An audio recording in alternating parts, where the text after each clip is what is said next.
I grew up in a part of Harlem where the streetlights flickered more than they shined, and dreams didn't live past the block corner.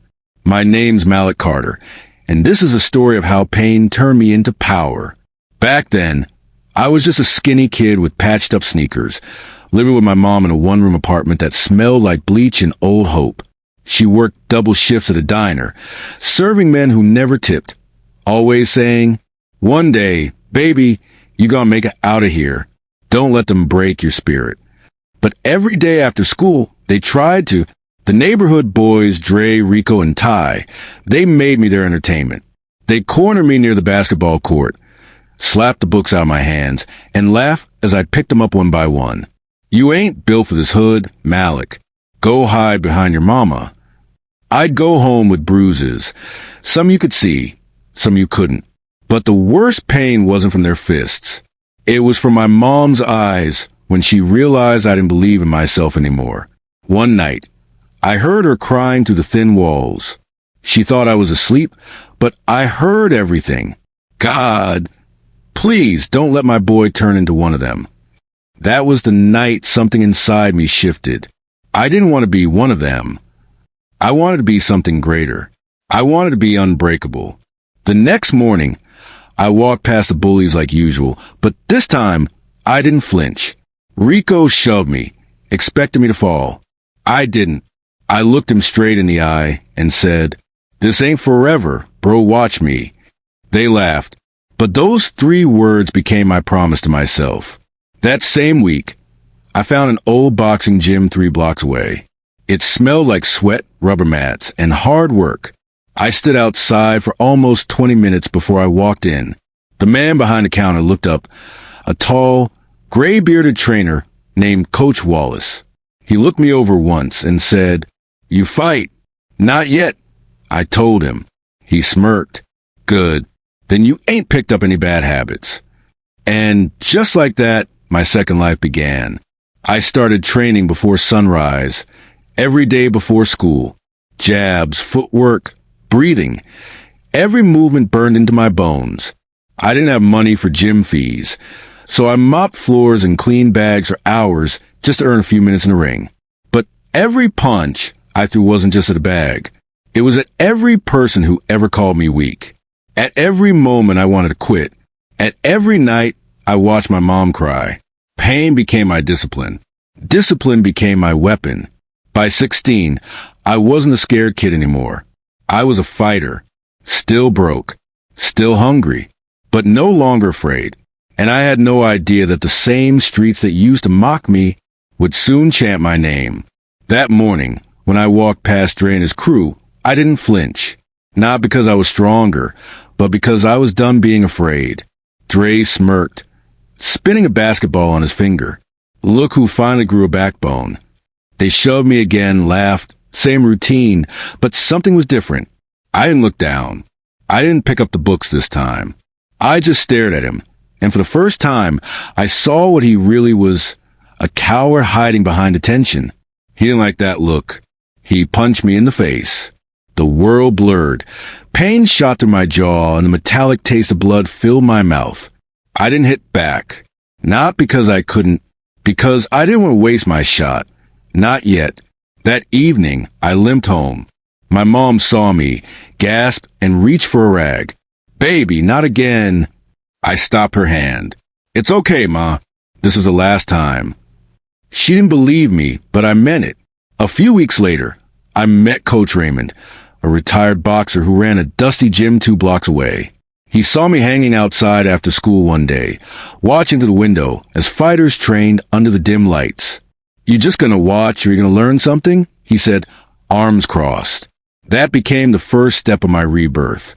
At first, I could barely lift my arms after training. My punches were sloppy, my stance weak, and my body screamed after every session. But I didn't quit. Every bruise, every drop of sweat, every ache reminded me I was building something they couldn't break. Months passed. I trained in silence. No one noticed. And that's how I liked it. Coach Raymond used to say, "Real fighters don't talk. They let the ring do the speaking."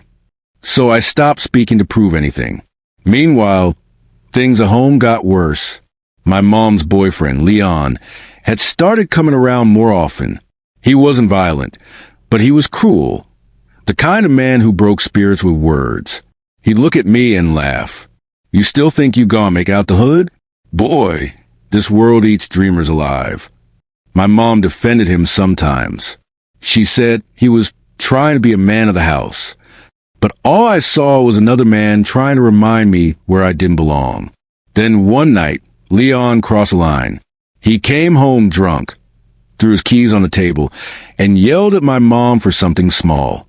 I stepped between them, my body trembling, my voice steady. Don't talk to her like that. He laughed, towering over me. You gonna stop me?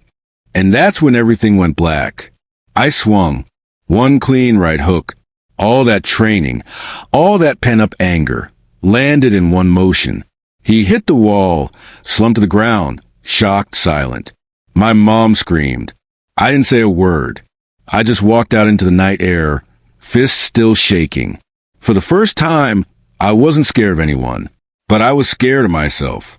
Coach Raymond found me sitting on the gym steps later that night. What happened? He asked. I told him everything. He nodded, then said something I'll never forget. Son, fighting ain't about anger. It's about control. You got power now, but if you don't learn how to use it, that power is gonna own you. That hit me harder than any punch ever could. So I trained harder, not to fight people, but to fight the darkness inside me. By 18, I'd gone from a quiet, broken kid to one of the best amateurs in the neighborhood. Coach entered me in underground matches, small crowds, small cash prizes, big lessons. Every opponent had something to prove, but so did I. With every match, I learned how to channel my pain, not into rage, but into purpose. People started noticing. Even Dre and his crew came to one of my fights. They didn't laugh this time. Dre watched from the back row, his jaw tight, his eyes avoiding mine. I won that fight by knockout. Not for the crowd, but for every time I had picked up those books off the ground. That night, as the crowd cheered, I didn't feel pride. I felt clarity. I wasn't fighting them anymore. I was fighting the past, and I was winning. But victory has a price. One evening, after a long day at the gym, I came home to find the apartment empty. No mom, no Leon, just silence and a letter on the table. It was from my mom. Malik, baby, I had to leave for a while. Leon got in trouble, and I can't stay here anymore. I'll call when I can. Don't worry about me. Keep fighting. I'm proud of you. I sat there, holding that letter, and for the first time in years, I cried, not from weakness, but from the weight of everything I'd carried alone. That night, I promised myself two things. I'd find my mom, and I'd never be weak again. Over the next few years, I went from local underground rings to national amateur competitions. My name started to mean something. Sponsors came calling. People who once laughed at me now asked for photos. But fame didn't fix the hole in my chest. Every time I won, I'd look at the crowd, hoping to see her face. But she never came. Still, I kept pushing. Because I knew somewhere out there, my mom was watching her boy rise. And just when I thought life was finally starting to make sense, Dre came back into it. Leon's voice became another sound I trained against.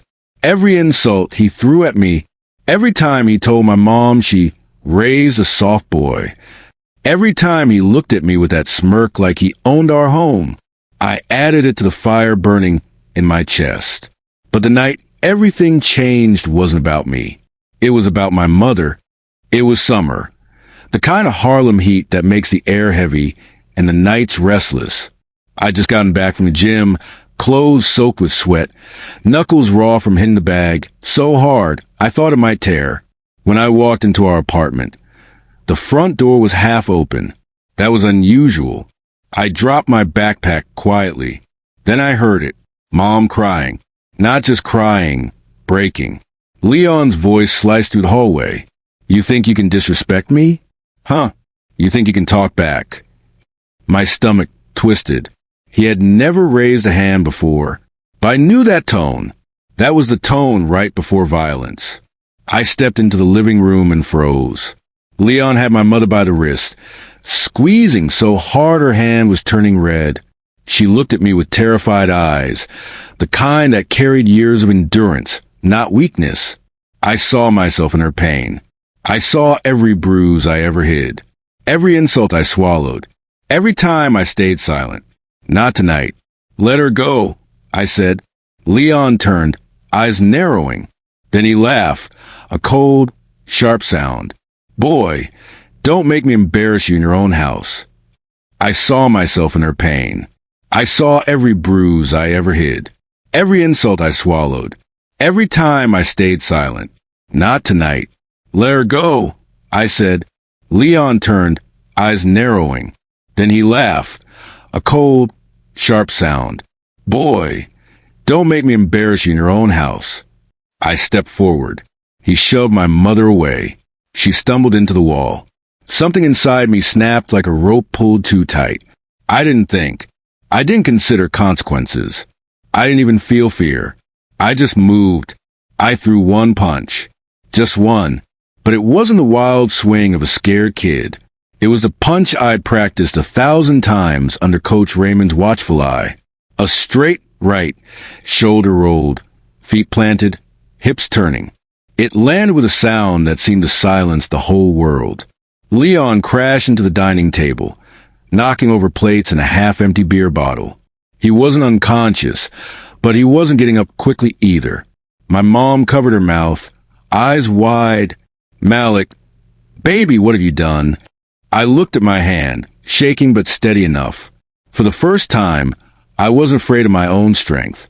What I should have done a long time ago. Leon scrambled his feet, face twisted with humiliation more than pain.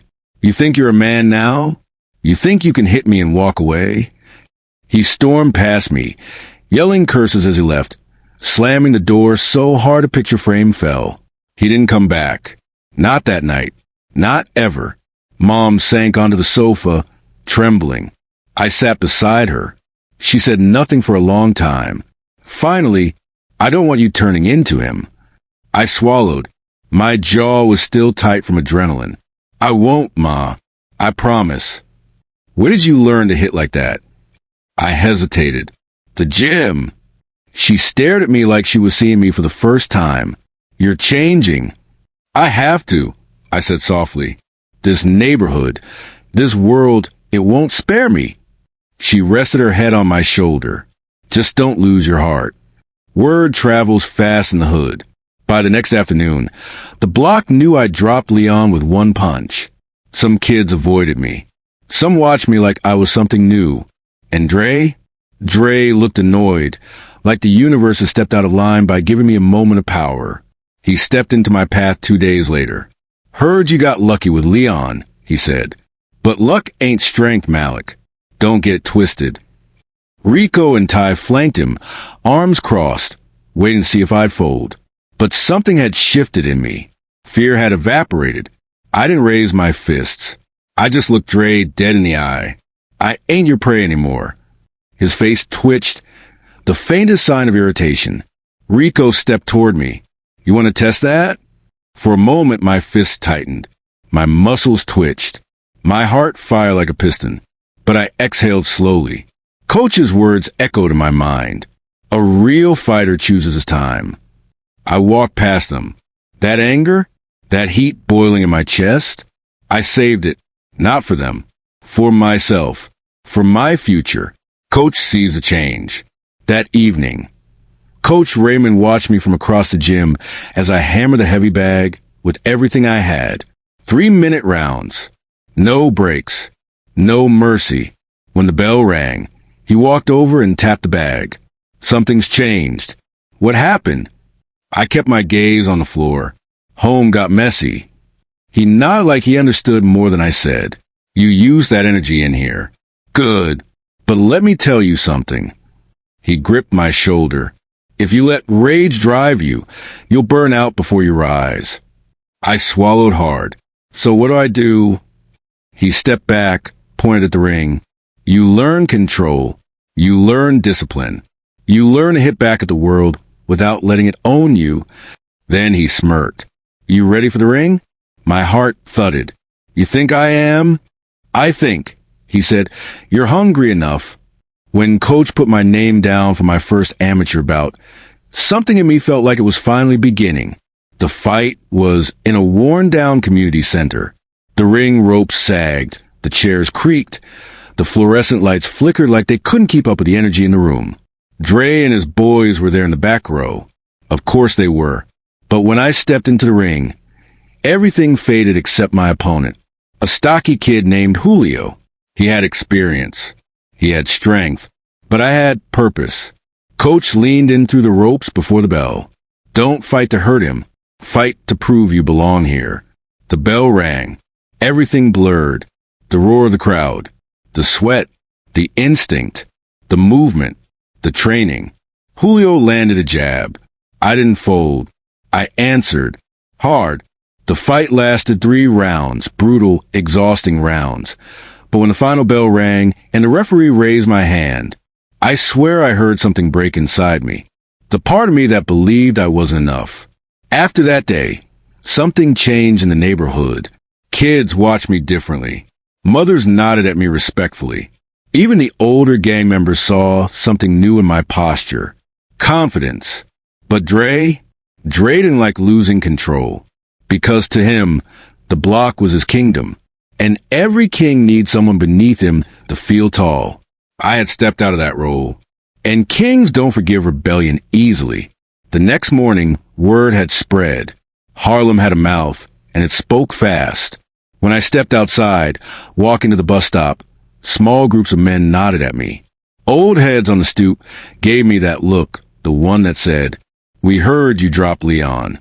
Some seemed impressed. Some seemed concerned. Some intrigued. When I reached the corner store, Rico and his crew were there. The same dudes who used to corner me behind the playground and steal my lunch money like it was sport. Rico smirked. "Heard you finally found your spine, Malik." His friends laughed, nudging each other. He stepped closer, clapping me on the shoulder. "You handled Leon. That means you're ready to run with real men now." I stepped back. "I'm not interested." Rico's smile faded. "Oh, you interested? Everybody interested. You think people just walk around having your back for free?" I tensed. That's when Jamal, Rico's quiet cousin, spoke up from the side. "Yo, leave him alone. He ain't built like us." I looked Jamal in the eyes. Jamal wasn't a bully. He was trapped. A good dude in a bad corner of life. I turned back to Rico. I said no. Rico's jaw clenched. "Then you better hope someone's around next time you need help. Tough guy." It wasn't a threat. It was a promise. And it meant my life was about to get a lot harder. Coach sees the change. Later that afternoon, I went to the gym. When I walked in, Coach Raymond paused mid-conversation with another fighter. His eyes scanned me. Not my muscles, not my stance, but my spirit. He sensed it. I was different. "You're carrying something heavy," he said quietly. I nodded. I stood up for my mom. For myself. Coach didn't ask for details. He didn't need them. He just nodded slowly. "Good," he said. "But understand something." He stepped closer, voice low and steady. "Strength without direction is a weapon. Strength with purpose is power." I swallowed hard. I want purpose. He studied me for a long moment. Then he pointed toward the heavy bag. "Show me." What happened next was more than training. It was transformation. I punched until my arms burned. Until my lungs felt like they were on fire. Until sweat dripped into my eyes. Coach pushed and pushed. Again. Faster. Tighter form. Don't fight angry. Fight focus. By the end, my body was shaking. But my mind was clearer than it had ever been. Coach tossed me a towel. "You're ready," he said. I frowned. "For what?" He stared at me, deeply, seriously, for whatever's coming next. 2 nights later, it happened. I was walking home from training, hoodie on, hands in my pockets, headphones in but no music playing, a habit I learned to avoid surprises. The street lights flickered above me. A car slowed behind me, then stopped. Before I could react, 3 figures stepped out. Rico, his boy Dre, and Jamal, looking guilty and tense. Rico grinned. "We need to talk, Malik." I didn't stop walking. "I don't owe you anything." Rico walked faster, cutting me off. "That's where you're wrong. You walk around here acting tough, dropping grown men. That makes people nervous." I stood my ground, heart pounding but face calm. "I'm not trying to make trouble." Rico shrugged. "Too late." Dre moved to my left, Jamal to my right, though he didn't raise his hands. Rico stepped close, eyes menacing. "You either roll with us, or we roll over you." This was the moment that shapes a man. Fight or flight. Fear or courage. Silence or voice. I tightened my fists. "I'm not joining your crew," I said quietly, "and I'm not afraid of you." Rico's expression shifted, disbelief then anger. "Bet." He swung first. A wild, sloppy punch. I slipped it easily, instinct from months of training, and countered with a jab so fast he didn't see it coming. Then Dre lunged. I ducked, rolled my shoulder, and caught him a body shot that sent him gasping. Jamal grabbed my arm, but instead of pulling me into a hit, he whispered, "Run." I looked him dead in the eyes. "I'm done running." Rico roared and charged. I stepped aside, landed a clean hook, and he fell to one knee. Then tires screeched. Someone shouted from across the street. A neighbor, an old woman, a witness. Rico cursed, getting to his feet. "This ain't over, Malik." Dre tugged his sleeve. "Bro, cop's gonna pull up. Let's bounce."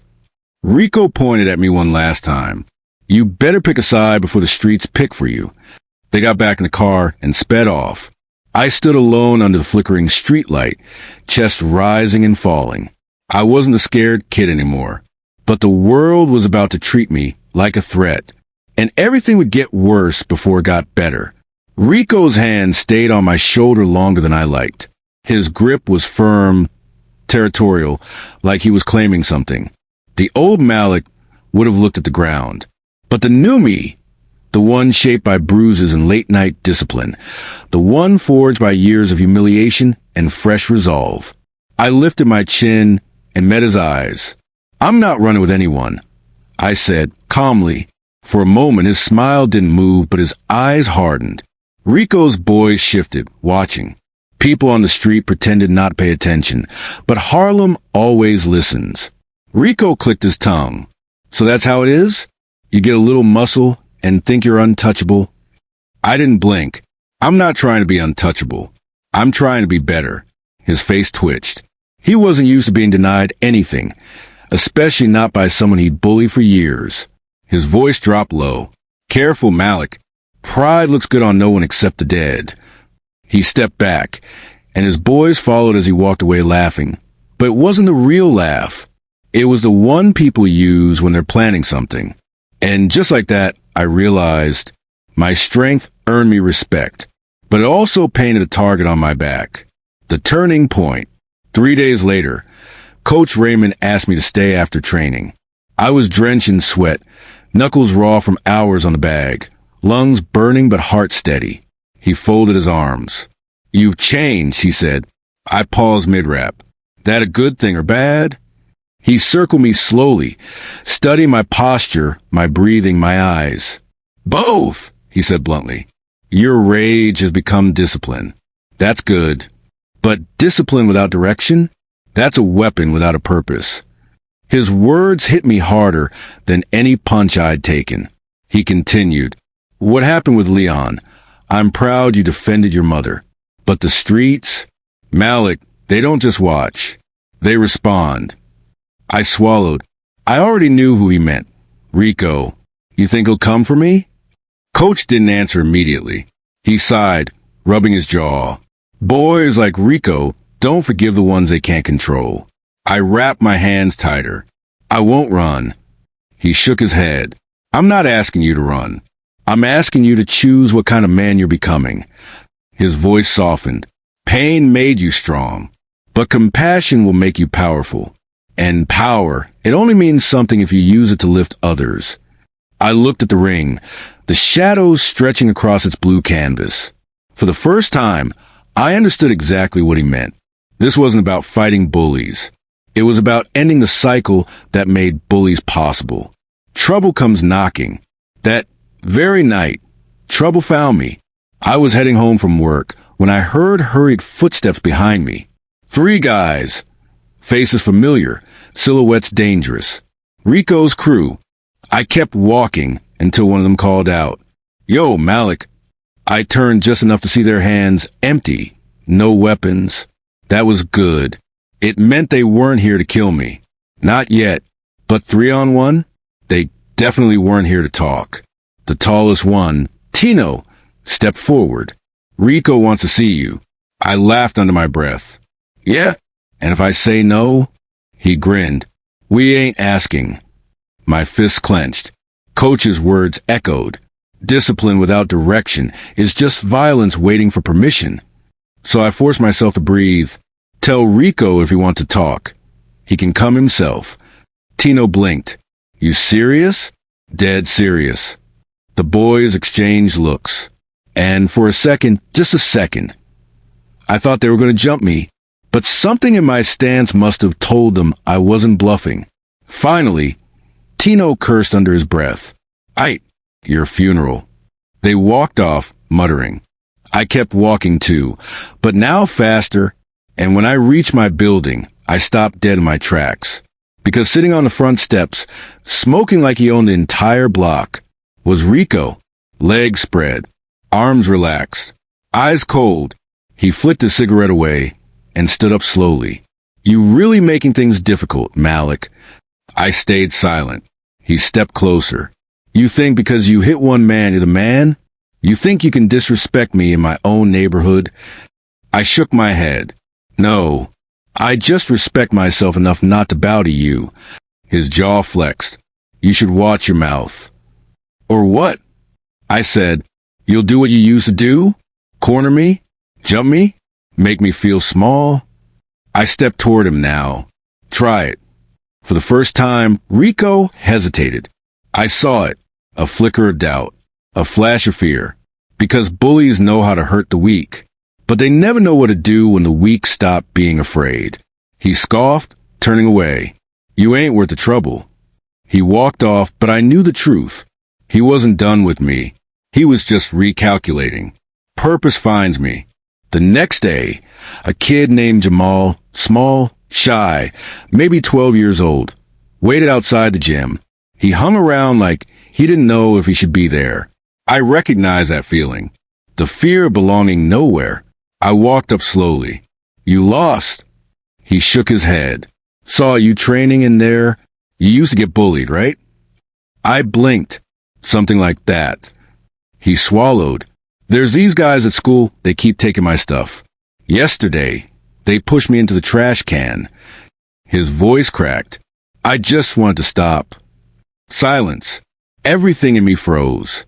Because looking at that kid was like looking into my past, the version of me who nobody protected. I took a long breath. Coach's voice echoed. "Power means something only when you use it to lift others." I knelt in front of Jamal. "Listen, I'm not going to fight your battles for you, but I can teach you how to fight your fear." His eyes widened. "You mean you'll train me?" I nodded. "If you're serious." He nodded back, too fast. And just like that, purpose found me. I wasn't just fighting for myself anymore. I was fighting for every kid who'd ever been crushed by someone stronger. This was the beginning of something bigger than I could imagine. But the streets don't like balance. For every life you try to uplift, another shadow rises to pull you down. And the shadow with my name on it, its face hadn't gone away. It was waiting, watching, planning. Rico wasn't done with me, and Harlem was about to explode. Rico didn't wait long. Trouble rarely does. It came at night, the night after I walked Coach Raymond home, because he'd been getting threats too. Harlem streets were quiet, the air thick with the smell of rain and street smoke. I was turning the corner to my building when I heard footsteps behind me. I didn't speed up. I didn't run. I'd been expecting this. For Rico's boys stepped out of the shadows like a pack of wolves. The same boys who used to laugh when I fell. The same boys who called me names I pretended didn't hurt. The same boys who thought I still feared them. Their leader stepped forward. Dax. Tall. Scar on his chin. Always the loudest. Rico said to send a message, he grinned. Said the kid grew too big for his shoes. I tightened my fist slowly, deliberately. Well, I said, you found the wrong kid. They lunged. The first punch came wild. Easy to parry. His wrist snapped under my block. The second swung low, predictable. A knee to his ribs put him down. The last two rushed me together, but controlled breathing kept my movements clean, precise. Everything Coach had drilled into me. It wasn't a movie. It wasn't glamorous. It was survival, and the strange calm of someone who finally stopped running. They fell groaning, defeated. I stood over them, chest heaving, knuckles stinging, heart steady. And then Rico stepped out of the alley. Alone, he clapped slowly, mocking applause echoing off brick walls. You really think you're somebody now, Malik? He sneered. You think being strong makes you a man? I didn't answer. Words wouldn't reach him, only truth. Strength doesn't make you a man, I said quietly. Choice does. He laughed like it was the funniest thing he'd ever heard. Choice? You ain't got choice. You're still that little kid who used to cry when...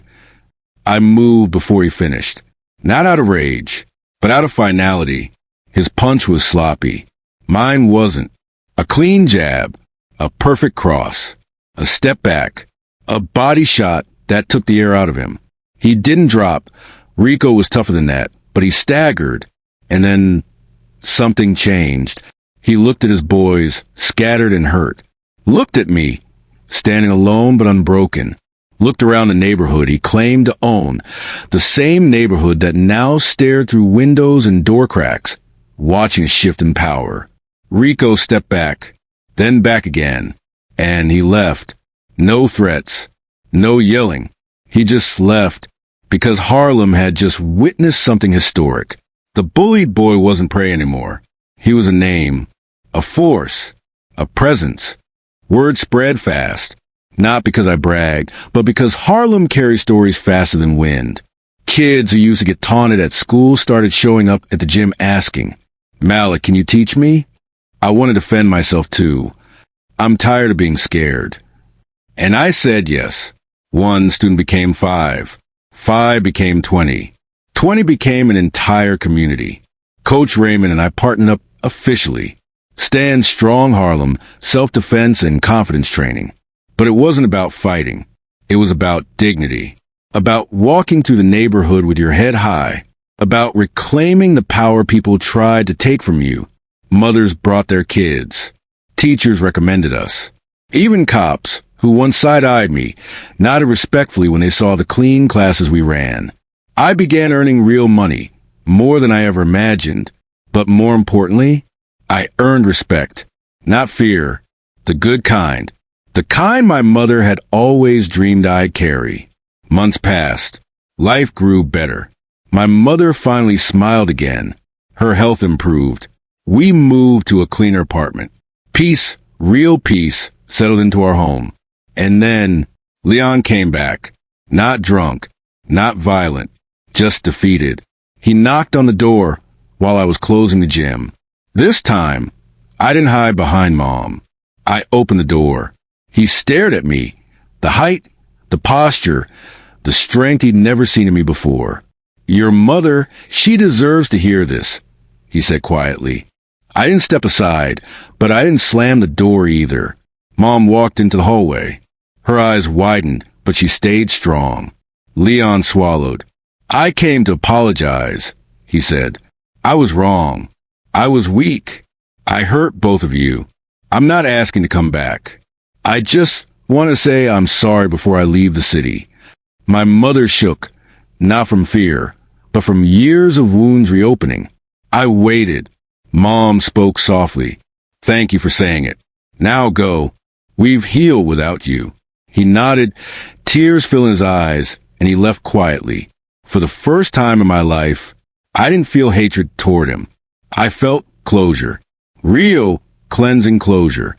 The man of the street, but not its boss. I never wanted to be feared.